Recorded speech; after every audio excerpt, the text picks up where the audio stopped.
Olá pessoal, tudo bem? Eu sou o professor Edenilson Moraes, professor de História de Mato Grosso do LAC Concursos, Link Seu Sucesso. E hoje vamos trabalhar um assunto muito importante, o período colonial em Mato Grosso. Falaremos sobre o início da colonização, a chegada das expedições bandeirantes e a descoberta de ouro nas terras mato-grossenses, a fundação de Cuiabá, a criação da capitania de Mato Grosso, a fundação de Vila Bela da Santíssima Trindade, a primeira capital mato-grossense. Falaremos também sobre o processo de consolidação da fronteira oeste da América Portuguesa, principalmente dos governos de Rolim de Moura e de Luiz de Albuquerque, de Melo, Pereira e Cáceres.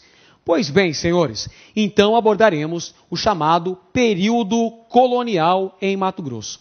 Primeiramente, vamos ver os temas referentes à ocupação e povoamento dessa região até a criação da capitania de Mato Grosso. Vamos lá então.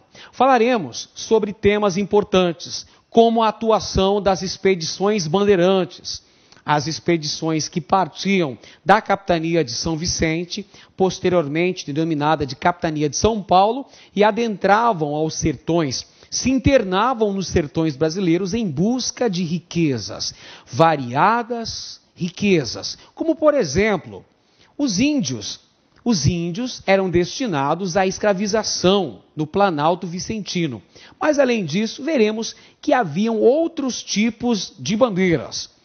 Trataremos também sobre a descoberta de ouro no território mato-grossense, que marca o início da colonização das terras localizadas em Mato Grosso. E ainda trataremos do processo de colonização portuguesa em terras mato-grossenses. São esses os temas principais que começaremos a abordar. De início, é preciso falarmos sobre as expedições bandeirantes. O que foram as expedições bandeirantes? O movimento bandeirante teve início na capitania de São Vicente e teve o seu auge entre o século XVII e XVIII.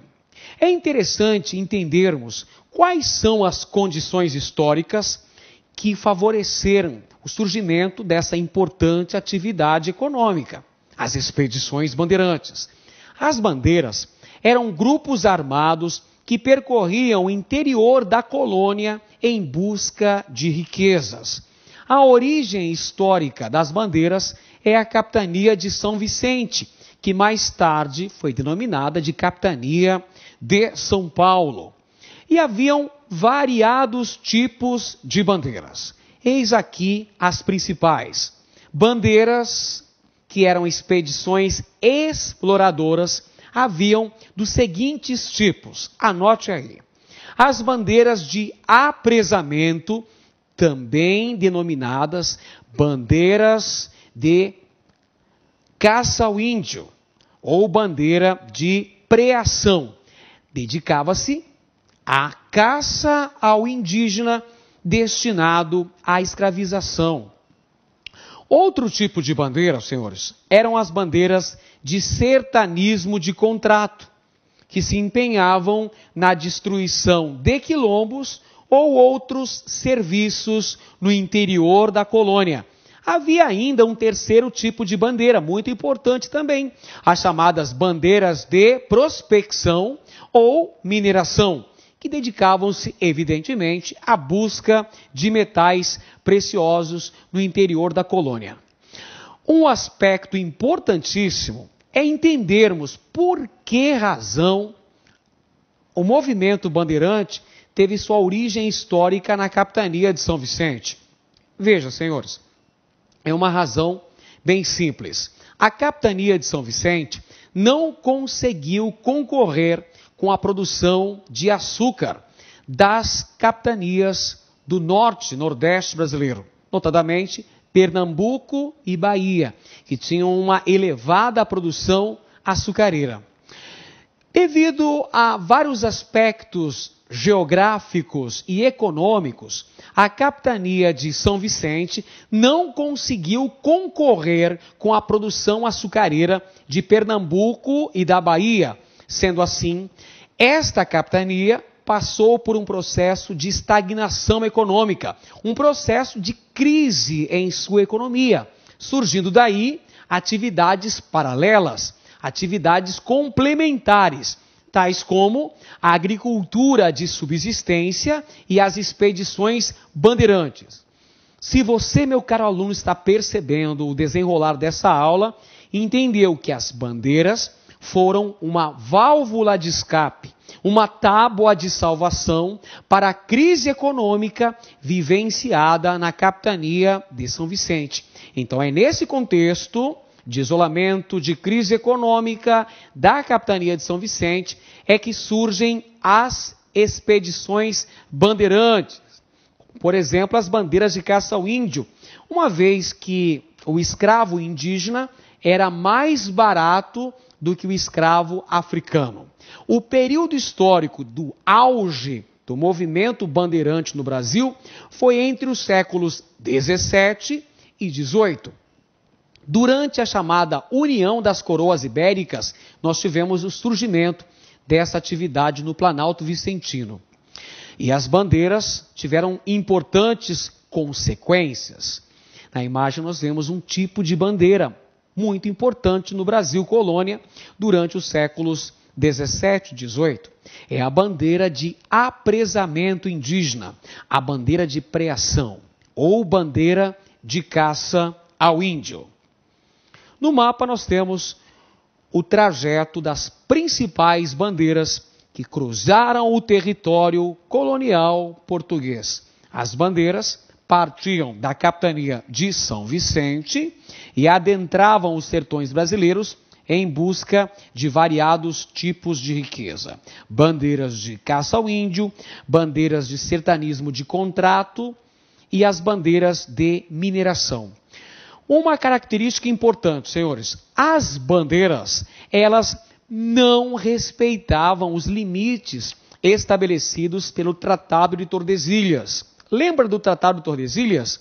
Pois bem, o Tratado de Tordesilhas dividia o território colonial, o lado leste cabendo a Portugal e o lado oeste da Espanha. É bom entender que as bandeiras não respeitavam os limites estabelecidos pelo meridiano de Tordesilhas. Muito pelo contrário, elas constantemente avançavam para o lado considerado espanhol. Por essa razão, nós podemos dizer que as bandeiras contribuíram para o alargamento das fronteiras do território brasileiro, como nós veremos a seguir. Temos aqui uma nova imagem de Moacir Freitas, importante pintor mato-grossense, retratando a chegada dos bandeirantes ao território mato-grossense. A chegada das expedições bandeirantes em Mato Grosso ocorre no final do século XVII. As bandeiras e a conquista do sertão mato-grossense. Manuel de Campos Bicudo e Bartolomeu Bueno da Silva, o Anhanguera, são os primeiros bandeirantes a atingirem o território mato-grossense. Isso no final do século XVII, onde nós temos a fundação do Arraial de São Gonçalo Velho, uma região hoje de Cuiabá, onde está localizado o bairro de São Gonçalo Beira Rio. O objetivo dos bandeirantes em Mato Grosso, anote aí no seu caderno, muito importante, o objetivo era prear índios, capturar índios destinados à escravização. Então, o professor quer dizer que os primeiros bandeirantes a atingirem o território mato-grossense não estavam interessados em ouro? Isso mesmo, meu caro aluno. Que bom que você está acompanhando o desenrolar dessa nossa aula. O objetivo primordial dos bandeirantes que chegaram ao território mato-grossense entre o final do século XVII e o começo do século XVIII era aprisionar índios e levá-los como escravos para São Paulo. Nas primeiras décadas do século seguinte, o século XVIII, nós temos a chegada de outros bandeirantes ao território mato-grossense.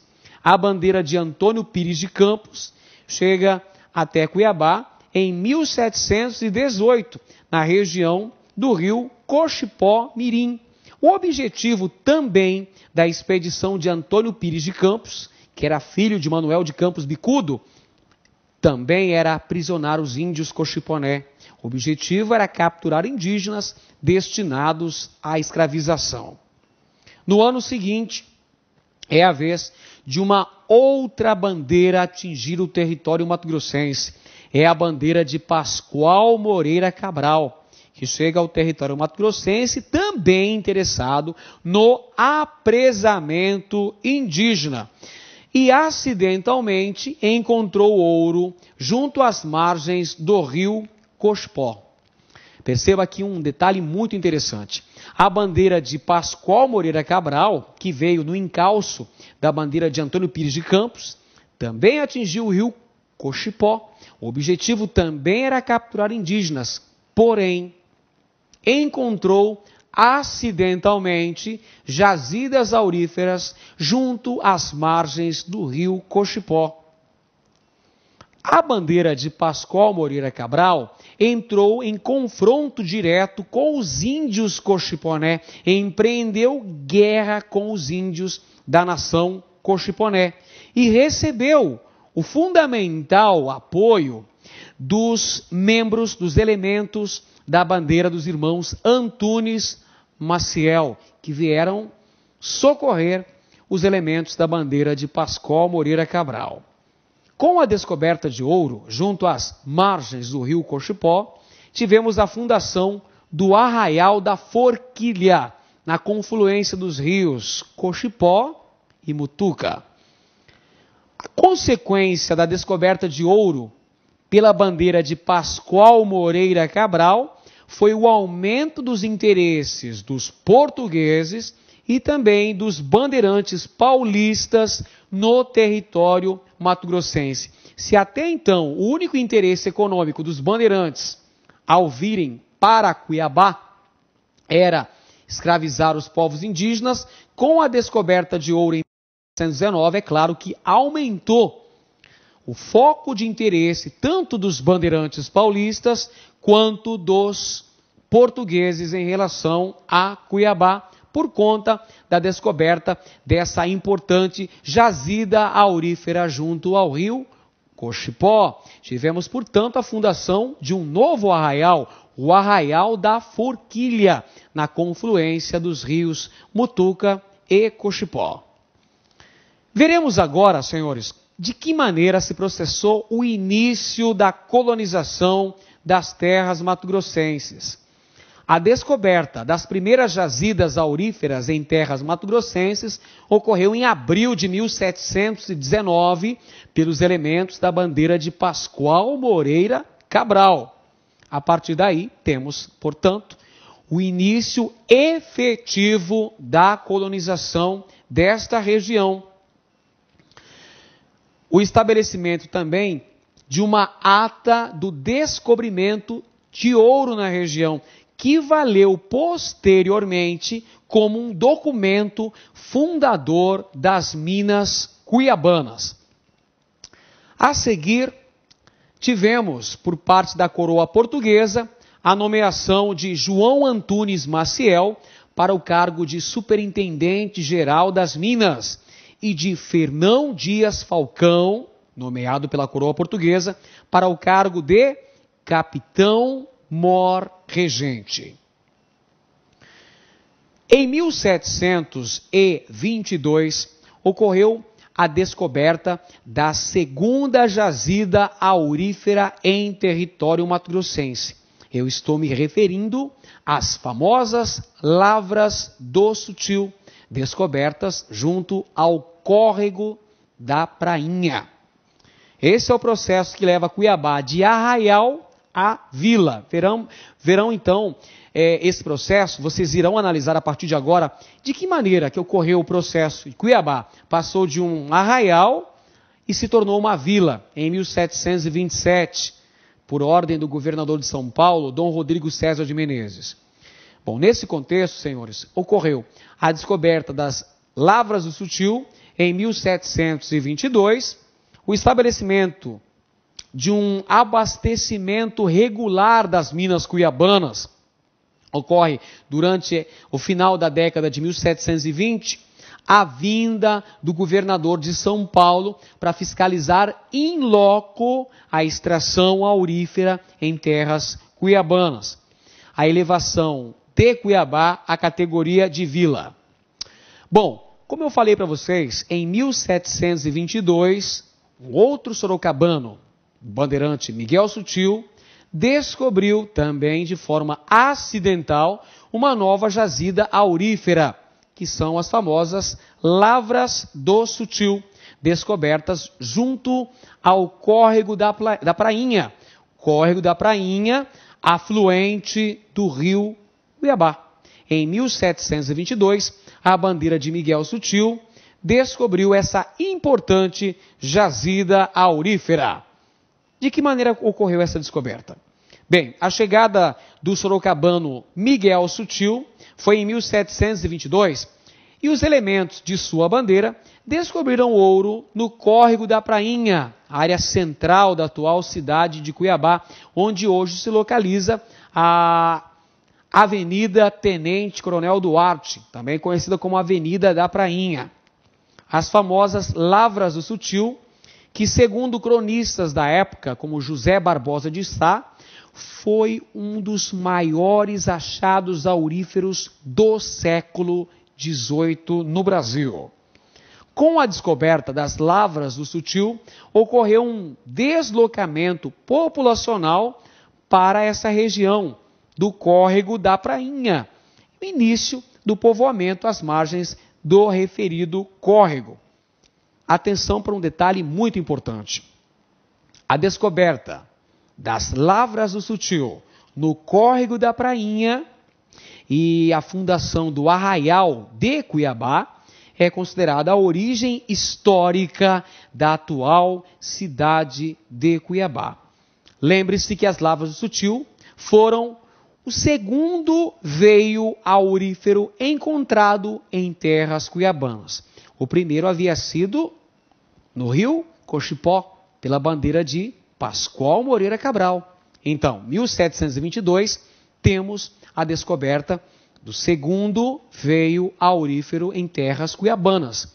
Trata-se das famosas Lavras do Sutil, pelos elementos da bandeira de Miguel Sutil. Tivemos, portanto, a fundação de um novo arraial, o Arraial do Senhor Bom Jesus, o Arraial do Cuiabá, junto ao córrego da Prainha, afluente do rio Cuiabá. Com a descoberta de ouro das Lavras do Sutil, na área central da atual cidade de Cuiabá, tornou-se extremamente necessário o estabelecimento de um abastecimento regular de alimentos e mercadorias para as minas cuiabanas. Preste bem atenção para entender de que maneira se processava este abastecimento. Os produtos de primeira necessidade, produtos básicos de uma agricultura de subsistência, vinham de duas localidades próximas às minas cuiabanas: Rio Abaixo, atual Santo Antônio, e Serra Acima, atual município de Chapada dos Guimarães. Os produtos de primeira necessidade, por exemplo, mandioca, verduras, legumes, vinham de duas localidades próximas às minas cuiabanas: Rio Abaixo e Serra Acima. Entretanto, os produtos de um comércio de maior porte vinham diretamente da capitania de São Paulo, através das chamadas monções de abastecimento. Veja bem, as monções eram expedições comerciais que se baseavam no transporte fluvial de mercadorias, saindo do interior da capitania de São Paulo e vindo em direção às Minas Cuiabanas. Um trajeto bastante tortuoso, um trajeto marcado por inúmeras dificuldades, como nós veremos. Na imagem temos o engenho de Serra Acima, localidade próxima às Minas Cuiabanas, que abastecia com produtos de primeira necessidade. As monções paulistas eram expedições comerciais que partiam da capitania de São Paulo com o objetivo de abastecer as regiões mineradoras. Os monçoeiros contaram com o fundamental apoio das nações indígenas aliadas. As nações indígenas aliadas muito auxiliaram os monçoeiros, por exemplo, na fabricação dos batelões, que eram aquelas imensas canoas que traziam as mercadorias provenientes da capitania de São Paulo em direção a Cuiabá. Os indígenas também auxiliaram na alimentação, os indígenas auxiliaram na medicina e no contato com outras etnias indígenas que habitavam as regiões que marcavam o trajeto das monções. Lembrando que as monções utilizavam-se basicamente dos caminhos fluviais, ou seja, elas dirigiam-se da capitania de São Paulo para as Minas Cuiabanas através dos inúmeros rios que drenam esta parte mais central do continente sul-americano. As monções constituíam-se no meio mais seguro de se atingir a vila de Cuiabá durante o século XVIII e início do século XIX. Em razão das inúmeras dificuldades enfrentadas, as mercadorias, ao chegarem em Cuiabá, possuíam preços exorbitantes. As monções, que geralmente vinham para Cuiabá 2 vezes por ano, o trajeto, o tempo de duração da viagem, oscilava entre 4 e 6 meses. Dependia bastante do volume de água dos rios. Perceba, as monções enfrentavam uma série de contratempos. Avaria das embarcações, ataques dos povos indígenas que habitavam as regiões limítrofes ao trajeto das monções, com destaque, por exemplo, para os índios Paiaguá, os famosos índios canoeiros, que atacavam as monções e o faziam quando as mesmas encontravam-se no leito dos rios. Além disso, senhores, é preciso destacar também que as monções enfrentavam vários trechos encachoeirados. Nessas localidades, evidentemente, era preciso sair do leito do rio e carregar as embarcações e todas as mercadorias. E quem fazia esse duro trabalho eram os escravos que acompanhavam os monçoeiros. Como você pode perceber muito bem, as monções enfrentavam uma série de contratempos, uma série de dificuldades. É por essa razão que as mercadorias trazidas por tais expedições, que mercadorias são essas? Roupas, ferramentas de trabalho, vestimentas, remédios, mercadorias diversas como o sal, um gênero fundamental para a sobrevivência dos mineradores em Cuiabá. Além disso, precisamos destacar que as monções também traziam escravos destinados aos trabalhos penosos da mineração nas Minas Cuiabanas. Além disso, as monções também traziam autoridades da coroa portuguesa. Afinal de contas, as monções eram o meio mais seguro e rápido, o meio mais eficaz de se atingir as longínquas Minas Cuiabanas. No mapa, temos uma ideia do trajeto apresentado pelas monções. Saíam do interior de São Paulo, da vila de Porto Feliz, senhores. Araritaguaba, Porto Feliz, no interior de São Paulo, e vinham através dos rios da região. O Rio Tietê, Rio Paraná, Rio Paraguai, Rio São Lourenço, Rio Cuiabá, os rios que drenam essa parte central do continente sul-americano. Um trajeto bastante difícil, que era realizado 2 vezes por ano em média. O tempo de duração ficava entre 4 e 6 meses. Uma outra alternativa para se atingir as minas cuiabanas era o chamado Caminho de Goiás. Eu vou mostrar no mapa para você aqui o Caminho de Goiás. Essa é uma rota alternativa. Saía também aqui, ó, da capitania de São Paulo, de Piratininga, do povoado, ou seja, da vila de São Paulo, entrava no interior da capitania, atingindo Franca, passava pelo interior de Minas, passava por Vila Boa, Goiás, até atingir as Minas Cuiabanas. Esse é o famoso Caminho de Goiás, que começou a ser utilizado a partir da década de 1730. É uma rota alternativa, uma alternativa de acesso às longínquas Minas Cuiabanas no século XVIII. O Caminho de Goiás, em muito, contribuiu para o desenvolvimento da pecuária em Mato Grosso. A pecuária, aliás, começa a desenvolver em meados da década de 1730, com a chegada do gado bovino através do Caminho de Goiás.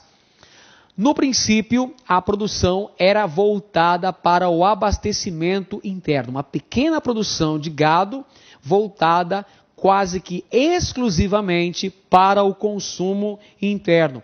Tínhamos, portanto, uma baixa produtividade, a chamada pecuária extensiva, o gado solto no pasto, aproveitando a imensidão de pastagens naturais existentes em território mato-grossense. O destaque nessa região, durante o século XVIII, coube a famosa Fazenda Jacobina, instalada na região do atual município de Cáceres. A Fazenda Jacobina foi o principal destaque na criação de gado durante o século XVIII. Aí está a Fazenda Jacobina, no município de Cáceres, em Mato Grosso. Sabemos então que houve um grande crescimento da extração aurífera em Cuiabá. Primeiro tivemos a descoberta de ouro no rio Cochipó, em 1719, mas depois houve a descoberta das imensas jazidas auríferas no córrego da Prainha, as famosas Lavras do Sutil. Com isso, evidentemente, os interesses lusitanos nesta região ficaram mais aguçados. Isso fez com que o governador de São Paulo, Dom Rodrigo César Moreira de Menezes, viesse para Cuiabá fiscalizar pessoalmente a preciosíssima extração de ouro das minas cuiabanas. A vinda do governador de São Paulo para Cuiabá promoveu o estabelecimento da administração portuguesa nas minas cuiabanas.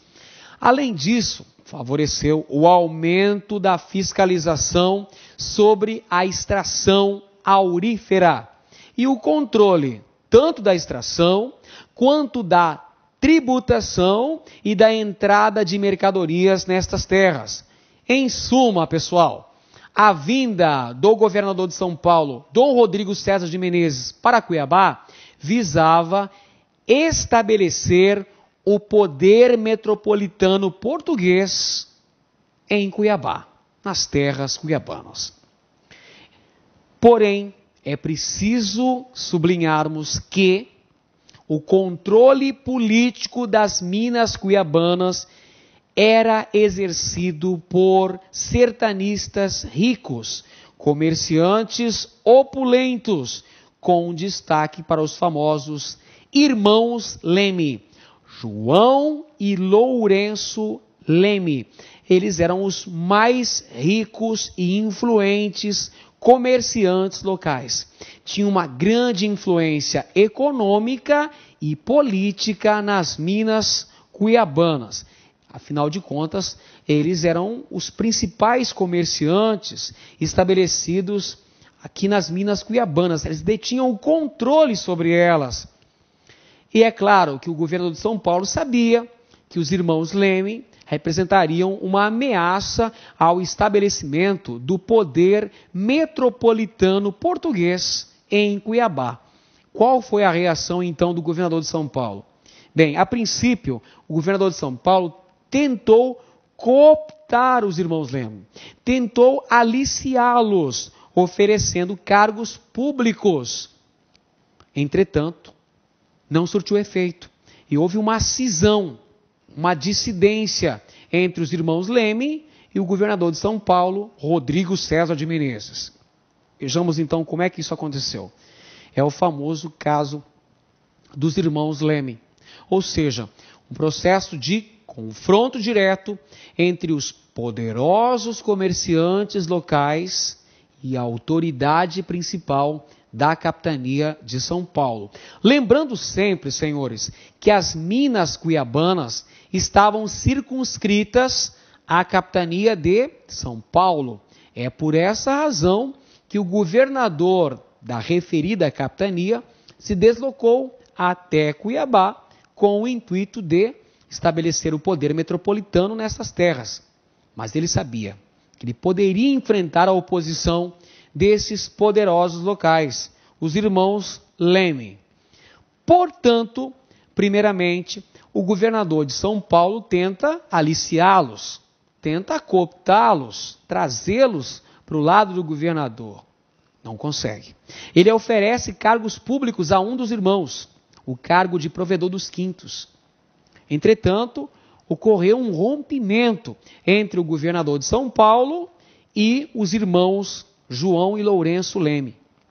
E aí acontece todo o processo com o objetivo de eliminar os irmãos Leme. Ocorre uma emboscada em São Paulo, junto ao rio Tietê. As autoridades ligadas ao governador de São Paulo apreendem as embarcações e as mercadorias dos irmãos Leme, que viriam para Cuiabá, e tenta capturá-los. Temos, então, o aprisionamento da frota dos irmãos Leme e a punição severa contra eles. Um dos irmãos Leme é morto no confronto com as autoridades ligadas ao governador de São Paulo, que pretendiam prendê-los. Um dos irmãos Leme é morto nessa emboscada. E o outro é preso e remetido até a capital da colônia, Salvador, onde é julgado e condenado à morte. Tem seu corpo esquartejado, salgado e exposto nas principais ruas de Salvador. Só depois de eliminado os irmãos Leme, que eram os mais importantes comerciantes instalados em Cuiabá, é que o governador de São Paulo se dirigiu até Cuiabá, numa imensa monção que contava com cerca de 300 embarcações e aproximadamente 3.000 pessoas, que se dirigiram para Cuiabá no final de 1726, começo de 1727. E aí você pode se perguntar, por qual motivo o governador Dom Rodrigo César de Menezes promoveu uma severa punição aos irmãos Leme? E a explicação é muito simples, meu caro aluno. Os irmãos Leme representavam um controle político e econômico das minas cuiabanas. Afinal de contas, eles eram comerciantes opulentos. Eles poderiam representar uma ameaça ao estabelecimento do poder metropolitano em Cuiabá. Por exemplo, claro que a chegada de Dom Rodrigo César de Menezes iria instalar variados impostos, uma pesada carga tributária sobre a extração de ouro nesta região. Claro que os irmãos Leme poderiam representar um foco de oposição a tais medidas, liderando, quem sabe, uma revolta. Perceba que nesse contexto, lá no século XVIII, o século que nós estamos estudando, ocorreram várias revoltas contra a imposição de medidas tributárias nas regiões mineradoras. Haja visto o que aconteceu em Vila Rica, Minas Gerais, quando do estabelecimento das casas de fundição. Houve a famosa Revolta de Filipe dos Santos, ou Revolta de Vila Rica, em 1720, que gerou um problema para a coroa portuguesa. Tanto é que Filipe dos Santos acabou sendo morto, esquartejado. Claro que a coroa portuguesa não desejava que o mesmo ocorrido em Minas Gerais ocorresse em Mato Grosso. É por essa razão que tratou de eliminar os irmãos Leme, que eram os poderosos comerciantes nas minas cuiabanas. Pois bem, agora vamos falar um pouquinho sobre a elevação de Cuiabá à categoria de vila. Esse é um outro tema muito importante que você tem que ficar atento. Um tema que é recorrente nos concursos públicos que abordam história de Mato Grosso.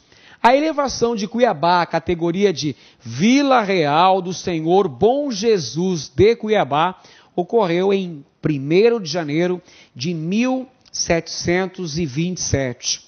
E aí você pode se perguntar, qual a razão da elevação de Cuiabá, que era um arraial e passou a ser uma vila real? Gente, não era qualquer lugar da colônia que ganhava o título de vila real. Cuiabá ganhou esse título como um prêmio pela sua elevada extração de ouro. Perfeito? Um prêmio pela elevada extração aurífera nas minas cuiabanas, ocorreu a elevação de Cuiabá à categoria de Vila Real do Senhor Bom Jesus de Cuiabá. Aí está a Vila Real do Senhor Bom Jesus de Cuiabá. Em 1º de janeiro de 1727, Dom Rodrigo César de Menezes, governador de São Paulo, passou a residir na vila de Cuiabá. Ele passou 18 meses morando em Cuiabá. Por isso é que nós podemos dizer que, ao longo do período em que o governador de São Paulo e toda a máquina burocrática dessa capitania esteve estabelecida na vila de Cuiabá, esta foi capital da capitania de São Paulo. Sim, Cuiabá pode ser considerada uma capital provisória da capitania de São Paulo durante os 18 meses em que Dom Rodrigo César de Menezes residiu nesta vila. Enquanto esteve em Cuiabá, o César promoveu a instituição da cobrança do quinto. O que é que vem a ser o quinto? O quinto é a cobrança referente a 20% sobre a extração aurífera. É o estabelecimento da cobrança do quinto. Também promoveu a criação das casas de fundição em São Paulo. Nas casas de fundição, o ouro era derretido, quintado e transformado numa espécie de barra, um lingote. Para que a coroa portuguesa fazia isso? O objetivo da criação das casas de fundição era impedir o contrabando, a circulação do ouro em pó. Temos também a criação de órgãos ligados a finanças e à justiça. A regulamentação da propriedade fundiária através da doação das chamadas sesmarias. Sesmarias eram lotes de terra distribuídos a fidalgos, a elementos portugueses destinada à produção de alimentos. Sesmarias, então, eram lotes de terra destinados à produção de alimentos. A prática da doação de sesmarias é um dos fatores que contribuíram para a concentração fundiária no Brasil, não apenas em Cuiabá, mas no Brasil como um todo. A origem histórica dos grandes latifúndios no Brasil, se você olhar para a nossa história, vai poder verificar que vem desde as capitanias hereditárias, da prática de doação de sesmarias.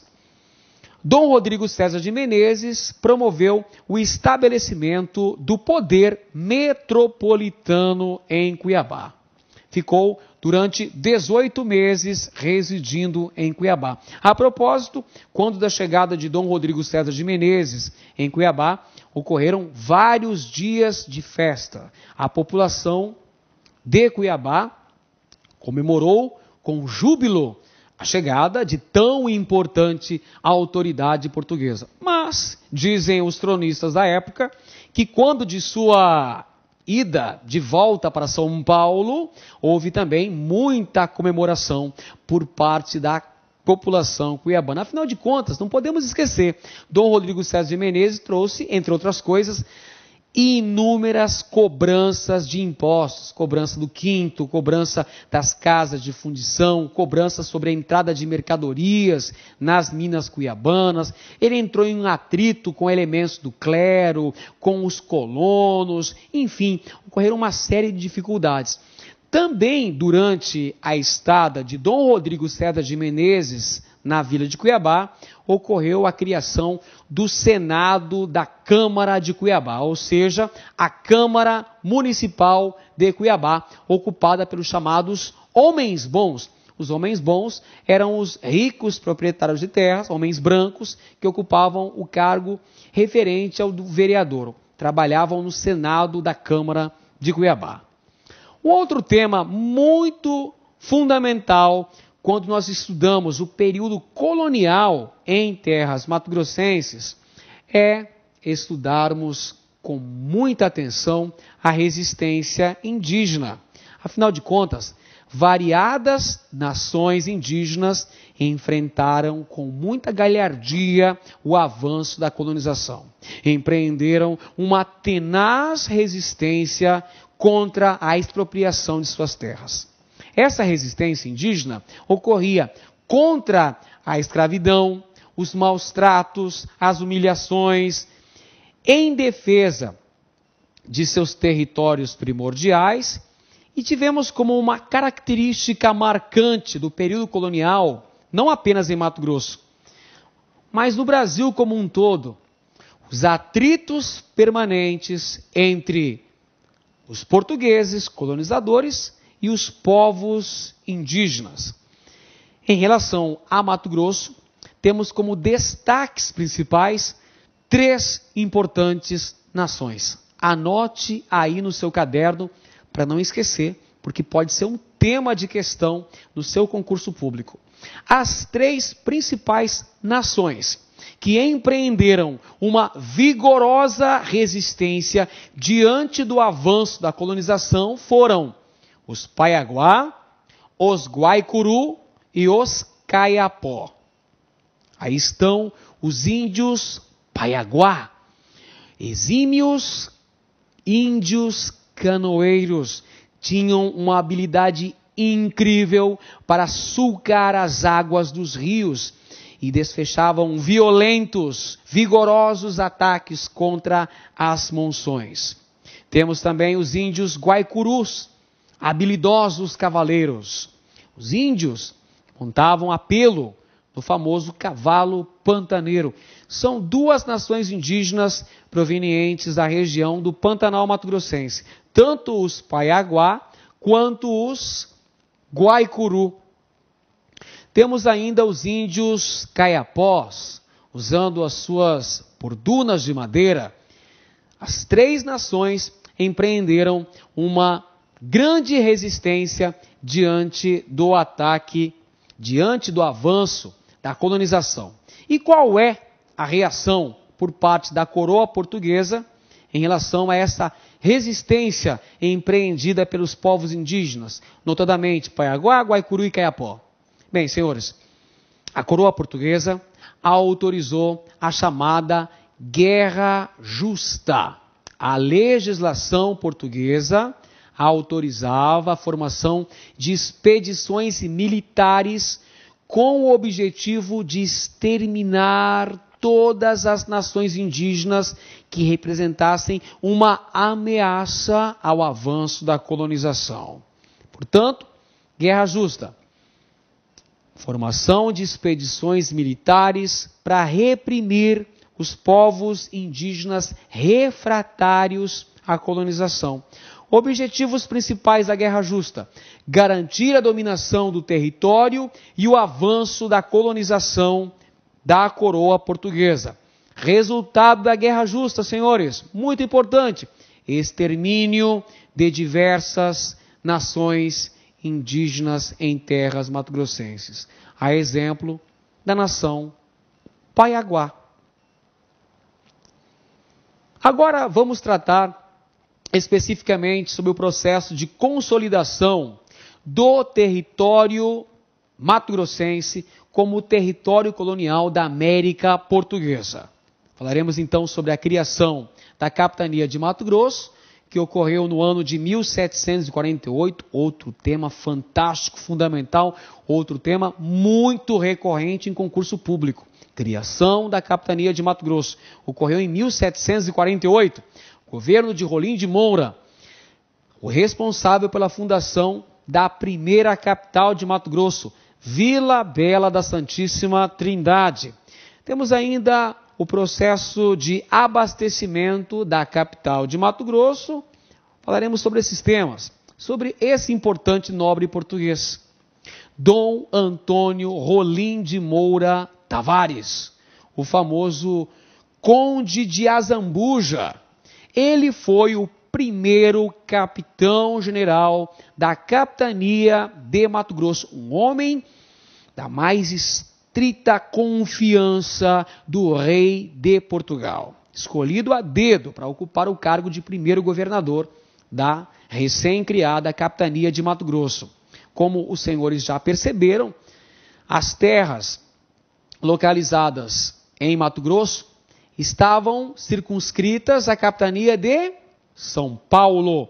Foram desmembradas da capitania de São Paulo pela Carta Régia de 9 de maio de 1748. Por quê? Gente, em razão da grande extensão que dificultava a administração portuguesa num imenso território.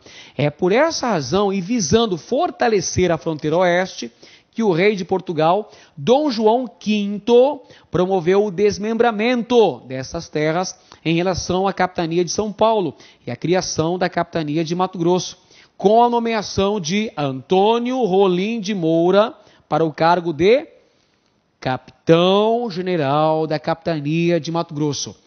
Rolim de Moura, ao longo de seu governo, promoveu a fundação da capital, da nova capitania, no Vale do Rio Guaporé. E por que Vila Bela foi escolhida para ser a capital da capitania de Mato Grosso, se a vila de Cuiabá já existia? Senhores, é uma razão geopoliticamente estratégica. Era interesse do rei de Portugal que a capital da capitania de Mato Grosso fosse edificada na fronteira oeste, junto ao rio Guaporé, próximo do domínio espanhol aqui na América, próximo ao vice-reino do Peru, América. Rolim de Moura também promoveu a fundação de uma aldeia jesuítica para os índios mansos. É a missão jesuítica de Santana da Chapada, no atual município de Chapada dos Guimarães. Rolim de Moura também promoveu um incentivo à criação de gado bovino e cavalar, promoveu também a concessão de privilégios e isenções de impostos aos moradores da nova capital. Era interesse da coroa portuguesa fixar um núcleo de povoamento junto à fronteira com o domínio espanhol. Por essa razão é que Rolim de Moura precisava atrair novos moradores para essa região. Por isso concedeu inúmeros privilégios e algumas isenções de impostos àqueles que desejassem residir na capital da capitania. Em Vila Bela da Santíssima Trindade, fundada em 19 de março de 1752, Rolim de Moura promoveu a construção da residência oficial dos capitães-generais. Rolim de Moura também agiu com diplomacia nas questões de fronteira, procurando evitar o confronto direto com os espanhóis. Rolim de Moura também preveniu os ataques dos índios considerados bravios, especialmente os Paiaguá, os índios canoeiros, e os Guaicuru, os índios cavaleiros. Rolim de Moura também teve a missão de fornecer informações sobre a capitania de Mato Grosso, no que diz respeito aos seus limites geográficos e às suas potencialidades econômicas. Proibiu a extração e a comercialização de diamantes. Por que razão que houve a proibição da extração e da comercialização de diamantes em meados do século XVIII em Mato Grosso? Porque o objetivo da coroa portuguesa era povoar a fronteira oeste, e a descoberta de jazidas diamantíferas poderia promover um esvaziamento da fronteira oeste, o que não era interesse da coroa lusitana. Com isso, Rolim de Moura fundou às margens do rio Guaporé, em um local insalubre, Vila Bela da Santíssima Trindade, em 19 de março de 1752.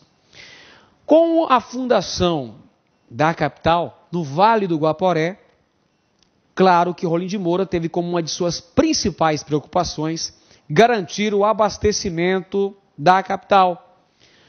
A coroa portuguesa promoveu a criação da Companhia de Comércio do Grão-Pará e Maranhão, que faria a ligação fluvial entre as vilas de Belém e Vila Bela através dos rios amazônicos.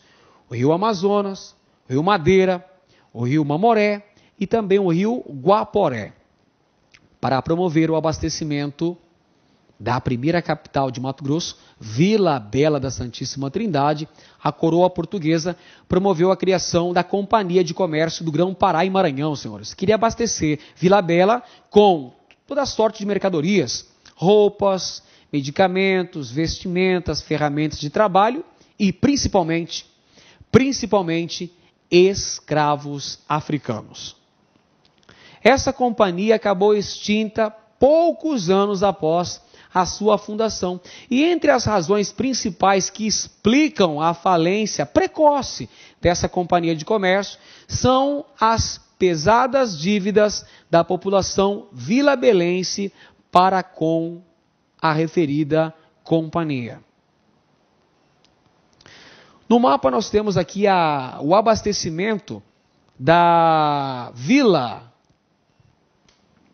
a primeira capital de Mato Grosso, Vila Bela da Santíssima Trindade, que se dava através de uma rota fluvial, ou seja, através dos rios da bacia amazônica, notadamente os rios Amazonas, Madeira e Guaporé, promovendo a ligação entre as vilas de Santa Maria de Belém do Grão-Pará e Vila Bela da Santíssima Trindade, a capital da capitania de Mato Grosso durante o período colonial brasileiro.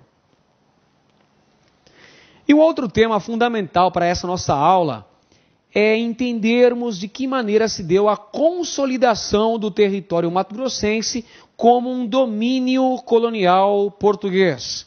Veremos então quais são as etapas que garantiram as terras mato-grossenses como patrimônio do rei de Portugal. Primeiro, senhores, temos a Carta Régia de 9 de maio de 1748, que autorizou a criação da capitania de Mato Grosso e a nomeação de Dom Antônio Rolim de Moura para o cargo de primeiro capitão-general. Rolim de Moura muito contribuiu para a consolidação do território. Ele fundou, entre outras coisas, a primeira capital de Mato Grosso, Vila Bela da Santíssima Trindade, na fronteira oeste, junto ao domínio espanhol, na América. Entretanto, o governo de Luís de Albuquerque foi, sem dúvida, aquele que mais contribuiu para a consolidação da fronteira oeste da América portuguesa. E um outro tema muito importante é conhecer os principais tratados de limites assinados durante esse contexto histórico, da segunda metade do século XVIII.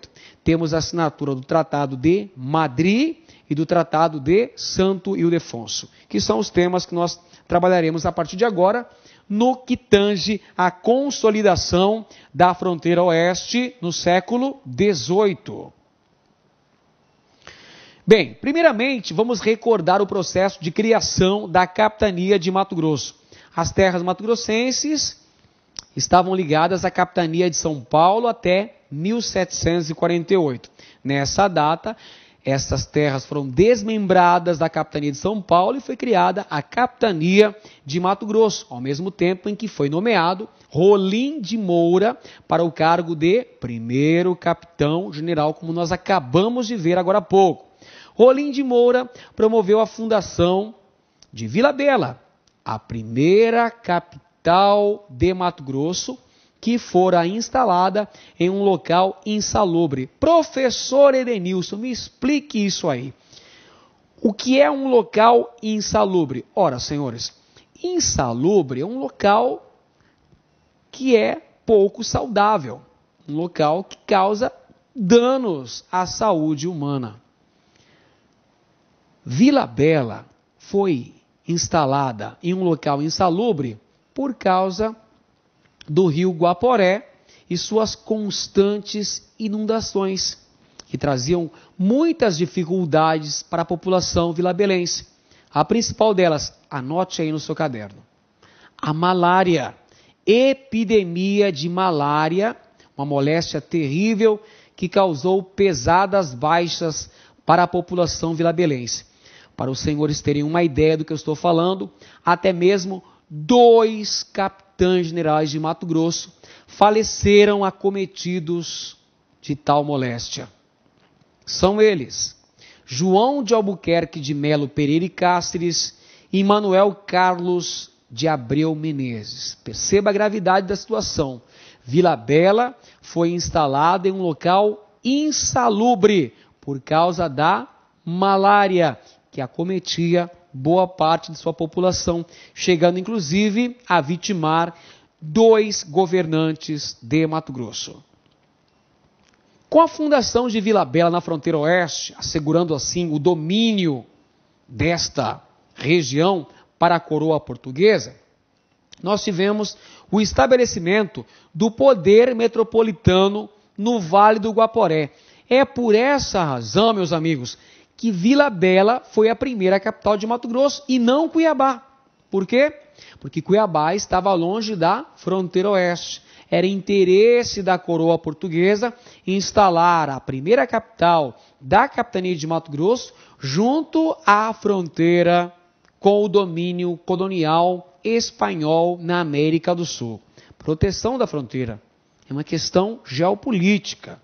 Afinal de contas, Mato Grosso era visto pela coroa portuguesa como antimural da colônia, ou seja, um território com capacidade de defender a fronteira oeste e, se possível, ampliá-la. É claro que recaía sobre os ombros da população da capitania de Mato Grosso a tarefa não apenas de defender esse território, mas, se possível, estendê-lo um pouco mais para a coroa portuguesa. Nesse contexto de criação da capitania de Mato Grosso, fundação de Vila Bela, nós tivemos a assinatura de um importante tratado de limites, um importante acordo diplomático entre as coroas ibéricas, fundamental para a sua compreensão do processo de consolidação da fronteira oeste. O Tratado de Madrid é o principal dos tratados, é aquele que você deve estudar com muita atenção. O Tratado de Madrid foi baseado no princípio do uti possidetis, ou seja, a posse por ocupação definitiva. Aquele que ocupa o território tem direito à sua posse. O defensor dos interesses portugueses, nas reuniões para assinatura desse tratado de limites envolvendo as coroas ibéricas, foi o brilhante jurista Alexandre de Gusmão, que garantiu a Portugal a posse definitiva de áreas da Bacia Amazônica e do oeste do Brasil, incluindo o território da capitania de Mato Grosso. A efetivação do Utiposidetes ocorreu com a construção de Vila Bela no vale do rio Guaporé. Perceba, o Tratado de Madrid foi assinado em janeiro de 1750 e Vila Bela da Santíssima Trindade fora fundada às margens do rio Guaporé em 1752, março de 1752, para garantir o famoso Utiposidetes. Quem ocupa tem a posse, meus amigos. Como a coroa portuguesa estava ocupando as áreas de fronteira, evidentemente que teria o direito à sua colonização efetiva. Com a assinatura do Tratado de Madrid, em 1750, ficou resolvido, através da via diplomática, os limites coloniais portugueses e espanhóis na América do Sul. E foi trazido diretamente da Europa para Mato Grosso um monumento em forma piramidal para simbolizar a área limítrofe entre o território espanhol e português na América. Esse é o famoso Marco do Jauru, que foi instalado na foz do rio Jauru, na barra do rio Jauru, afluente do rio Paraguai.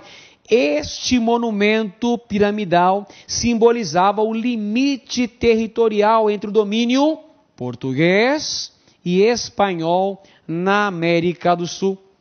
O Marco do Jauru encontra-se atualmente na Praça Central de Cáceres, na Praça Rio Branco, em frente à Catedral de São Luís de Cáceres, a princesinha do Paraguai. Outro tratado de limites importantes, assinado nesse contexto histórico do século XVIII entre as coroas ibéricas, foi o Tratado de Santo Ildefonso, assinado em 1777. Ele confirmou as decisões do Tratado de Madrid no tocante à posse da Bacia Amazônica e oeste do Brasil. Portanto, não houve modificação para Mato Grosso em relação ao que havia sido determinado pelo tratado anterior. Também foi baseado no princípio do Utiposidetes, a posse pela ocupação garantida, pela ocupação definitiva. E este, meus amigos, é o principal governante da capitania de Mato Grosso durante o século XVIII. Luís de Albuquerque de Melo Pereira e Cáceres. Ele é o grande consolidador da fronteira oeste da América Portuguesa, principal governante do período colonial em Mato Grosso. Consolidou a fronteira oeste do domínio da América Portuguesa, construiu importantes núcleos populacionais e fortificações militares em posições geopoliticamente estratégicas, tais como Vila Maria de Cáceres, atual cidade de Cáceres, Casal Vasco, entre Cáceres e Vila Bela, Cocais, atual Nossa Senhora do Livramento, São Pedro del Rei, atual aprazível cidade de Poconé, além de Albuquerque, atual Corumbá, no Mato Grosso do Sul. Além disso, Luís de Albuquerque de Melo Pereira e Cáceres promoveu também a fortificação da fronteira oeste da América Portuguesa, com a construção, entre outros, do Forte Real Príncipe da Beira, no Guaporé, e do Forte Coimbra, no rio Paraguai. Aí está ele, Luís de Albuquerque de Melo Pereira e Cáceres. Esse é o cara, o mais importante governante de Mato Grosso durante o período colonial. Por quê? Porque ele consolidou a fronteira oeste do Brasil. Aqui está, fundação de núcleos populacionais, como por exemplo, Vila Maria, atual Cáceres, e Albuquerque, atual Corumbá. Além disso, Luís de Albuquerque fundou o Forte Real Príncipe da Beira, na porção noroeste, junto ao rio Guaporé. O Forte Nossa Senhora da Conceição, também na porção noroeste. E o Forte Coimbra, no sul, junto ao rio Paraguai, além do Forte Iguatemi, junto ao rio Paraná. Perceba que a preocupação básica deste importante capitão-general de Mato Grosso era garantir o domínio definitivo da fronteira com o domínio espanhol na América. Por isso que ele estabeleceu a fundação de núcleos populacionais para garantir a defesa da fronteira, para assegurar o definitivo controle da fronteira oeste da América Portuguesa. É por essa razão que Luiz de Albuquerque é o grande consolidador da fronteira oeste da América Portuguesa. Fundou, entre outras, Vila Maria, Cáceres, em homenagem ao seu grande fundador, Luiz de Albuquerque de Melo Pereira e Cáceres, o fundador da Vila Maria, em homenagem à rainha de Portugal, Dona Maria I, a famosa Dona Maria Louca. Vila Maria, atual município de Cáceres, a princesinha do Paraguai. Pois bem, senhores, vimos nessa super aula de hoje os principais aspectos referentes ao período colonial mato-grossense, desde a chegada das expedições bandeirantes, a descoberta de ouro, a fundação de Cuiabá, o confronto entre o governador de São Paulo e os irmãos Leme, a vinda de Dom Rodrigo César de Menezes para Cuiabá, as monções de abastecimento, a criação da capitania de Mato Grosso, a fundação de Vila Bela da Santíssima Trindade e a consolidação da fronteira oeste durante o governo de Luiz de Albuquerque de Melo Pereira e Cáceres. Eu espero que os senhores tenham gostado de nossa aula, desse aulão sobre o período colonial mato-grossense, e te vejo numa próxima oportunidade. Até mais!